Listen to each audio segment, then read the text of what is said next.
Fala pessoal, tudo bem? Eu sou o professor Leonardo Nascimento e como muita gente me pediu já, eu vou fazer um vídeo bem rapidinho, bem simples, explicando para vocês algumas coisas interessantes sobre a osteopatia. Então, eu vou explicar um pouquinho do contexto histórico da osteopatia, onde que ela surgiu nos Estados Unidos, como é que aconteceu isso, e depois eu vou falar um pouco dos princípios da osteopatia. Então, esse vídeo aqui vai estar salvo como princípios da osteopatia, para vocês entenderem isso. Então, deixa eu compartilhar minha tela com vocês aqui. Aqui. Colocar no modo de apresentação. Então, primeiro de tudo, o que a gente precisa entender? Quando que a osteopatia foi criada? Então, vamos fazer um contexto histórico para vocês. Primeiro de tudo, esse aqui é o estado de Missouri, tá? Onde a osteopatia foi criada. E na época que a osteopatia foi criada, vocês podem ver aqui que foi por volta de 1840, 1850, a gente tinha essa divisão aqui com essa linha amarela aqui, ó. E aqui era o seguinte, esses estados do sul dos Estados Unidos queriam a escravidão, queriam manter a escravidão. E os estados do norte eram contra a escravidão. O Dr. Steele era de um estado do sul, do Arkansas, e ele acabou mudando para Missouri, que é exatamente o estado de cima, por ser contra a escravidão. Só que nessa época estourou a guerra que é chamada de Guerra da Secessão. Então aqui eram as pessoas como se vestiam nessa época, e nessa guerra, inclusive, teve um grande extermínio desses índios da população Shawnee, que foi uma população que teve até contato com a família do Steele. Se a gente olhar a biografia do Steele, algumas vezes ele menciona os índios Shawnee na biografia dele. Tá? Então, esse foi o contexto histórico. Então, foi nos Estados Unidos, por volta de 1850, 1870. A osteopatia, precisamente, é de 1874, tá bom? Mas esse é o contexto histórico. Qual que é a definição da osteopatia? A osteopatia é uma forma de abordagem diagnóstica e terapêutica manual das disfunções de mobilidade articular e teciduais em geral, no que concerne sua participação no aparecimento de enfermidades. Então, aqui a gente pode perceber que a osteopatia tem diagnóstico próprio, tratamento manual próprio de disfunções de mobilidade articular e teciduais, porque ela acredita que essa alteração de mobilidade articular e tecidual é o que gera, o que faz o nosso corpo produzir alguns tipos de enfermidades. Esse foi o raciocínio que o Steele falou naquele contexto histórico. Isso é uma coisa importante de vocês entenderem. Obviamente que muita coisa que o Steele falou naquela época não se aplica mais hoje, por causa de conceitos médicos e de saúde que se atualizaram, e outras coisas que ele falava naquela época a gente pode entender exatamente como é hoje. Tá? Então, aqui tem até uma frase famosa do Steele, pensando nessa questão da mobilidade tecidual, que ele fala assim, sobre a lesão, né? Porque na época era chamada de lesão e não de disfunção somática, como a gente fala hoje, então era chamada de lesão osteopática. Então, sobre a lesão, encontre, conserte e deixa a natureza agir, deixa ela sozinha. Então, encontra alteração de mobilidade tecidual, trata a alteração de mobilidade tecidual, e deixa o corpo reagir, deixa a natureza reagir. Aqui é a primeira turma de osteopatia. Olha que interessante. E uma das coisas importantes de citar aqui nessa primeira turma é a presença de mulheres tendo educação formal em medicina. E por que isso é tão importante? Porque até essa época, essa turma se formou em 1874, até essa época, as mulheres não eram permitidas terem acesso à educação formal em medicina. As mulheres podiam estudar somente até a enfermagem. E o Dr. Steele, que está aqui no centro da foto, disse o seguinte, não, na medicina osteopática, homens e mulheres têm a mesma capacidade e as mesmas habilidades. Por isso, as mulheres estudam junto com os homens na mesma sala. Então, estava aqui, mais uma vez, né, o Steele já era contra a escravidão e agora ele já se mostrou que homens e mulheres têm as mesmas aptidões. Tá vendo? Então, é uma pessoa que realmente estava avançada para o seu tempo. Né? Tá aí mais uma prova. Né? A gente, cada vez que estuda um pouco mais a história do Steele, descobre mais coisas que ele era realmente à frente do seu tempo. E essa das mulheres é mais uma delas. E aí o que acontece? Ele fazia muitas aulas de dissecação, ele era um fissurado por anatomia, tinham muitas aulas de dissecação, e aqui vocês podem perceber o seguinte: as aulas de dissecação nessa época, por não ter um bom método de conservação de cadáver, eram feitas em campo aberto, porque o cheiro era muito insuportável.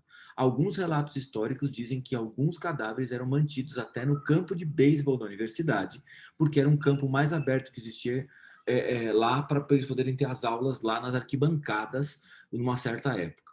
Tá? O Dr. Steele exigia que os alunos estudassem palpação anatomia palpatória durante o primeiro ano de osteopatia, durante 1 hora por dia. E a anatomia era um campo de estudo de todos os dias também dos estudantes de osteopatia. Então, uma das frases famosas do Dr. Steele em relação à anatomia, ele dizia que a osteopatia é anatomia, anatomia e anatomia. Mas eu sempre falo que se fosse hoje, ele ia falar assim: a osteopatia é anatomia, fisiologia, patologia, diagnóstico tecidual. Então, a gente tem várias evoluções desse termo de anatomia, porque antigamente a anatomia era a base dos estudos da medicina, tá? Então, mais uma vez, se o Dr. Steele tivesse hoje, ele falaria: a osteopatia é anatomia, fisiologia, biomecânica, patologia. Então, a gente precisa entender um monte de coisa que antes estava tudo dentro do saco da anatomia. E aí a gente tem aqui o campus universitário, né, de Kirksville, né? Então a gente tem aqui o campus universitário da cidade de Kirksville, aqui é a universidade, como era na época, né, do Dr. Steele. Aí a gente tem quais são os princípios da osteopatia. Então, primeiro de tudo, a osteopatia, desde o começo, ela era considerada uma terapia holística que enxergava o paciente como um todo e tinha basicamente 4 princípios. O primeiro princípio era que a estrutura governa a função. O segundo princípio, a unidade do corpo. O terceiro princípio, a autocura. E o quarto princípio, a lei da artéria. Vou falar de cada um deles agora para vocês. Então, nesse primeiro princípio, a estrutura governa a função. Para a gente é muito simples pensar na estrutura governa a função quando, por exemplo, eu penso o seguinte: olha, se eu tiver uma fratura do meu fêmur, eu não tenho a mobilidade da minha coxa femoral. Então, fica muito claro para a gente que, assim, uma alteração de estrutura gera uma alteração de função. Pô, beleza. Entendeu? Então, a gente consegue organizar bem o raciocínio quando a gente fala isso. Agora, e se eu falar para vocês que isso também vale, por exemplo, numa outra situação? Por exemplo, quando eu tenho algumas alterações de função, eu posso gerar adaptações na estrutura. Por exemplo, com o aparecimento de osteófitos. Então, quando o paciente tem algum tipo de osteófito, quer dizer o quê? Que a função ficou alterada por tanto tempo que a estrutura se adaptou a isso. Então, percebe que quando o Steele falava que a estrutura governa a função, na verdade, a gente pode entender hoje esse princípio como a estrutura e a função são interdependentes. Um depende do outro para poder funcionar corretamente. E aqui a gente tem aquele outro exemplo que eu falei. Então, uma artrose da coluna, um desgaste da coluna, vai ser gerado por alterações de função que vão gerar alterações de estrutura. Então, essa interdependência dos princípios é muito importante a gente entender hoje, num contexto mais amplo desses princípios da osteopatia. O outro princípio é o princípio da unidade do corpo. Então, o Steele sempre falava, eu brinco que eu falo que o Steele falava do modelo biopsicossocial desde aquela época, porque ele falava de uma abordagem emocional, ele falava de uma abordagem metabólica dos pacientes, ele falava de qualidade de sono, ele falava de fatores de estresse. Então, o que acontece? O Steele falava que o corpo era uma unidade e cada um dos sistemas, cada uma das alterações corporais vão repercutir em todas as outras. Então, a unidade do corpo é esse princípio que coloca o corpo como uma coisa só, né, como uma unidade funcional, onde um sistema acaba prejudicando o desenvolvimento do outro e começa a gerar problema no outro. A lei da autocura. Então, é muito fácil a gente pensar na autocura quando a gente pensa assim, por exemplo, eu tenho uma dor no meu pescoço e meu corpo automaticamente começa a produzir algumas substâncias anti-inflamatórias.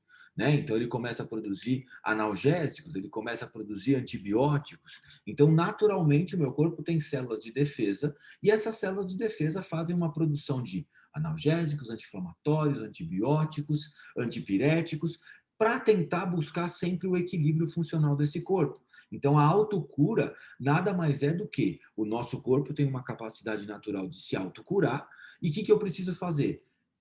encontrar o que está bloqueando o funcionamento natural desse corpo, tratar disso e deixar a natureza agir. Era isso que o Steele entendia como esse princípio da autocura. E o último princípio é a lei da artéria.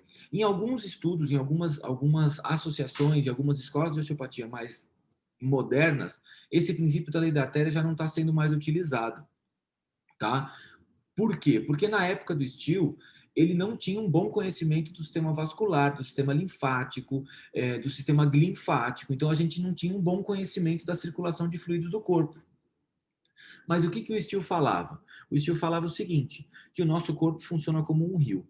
Então, esse rio tem um curso natural, tem um fluxo de água num sentido.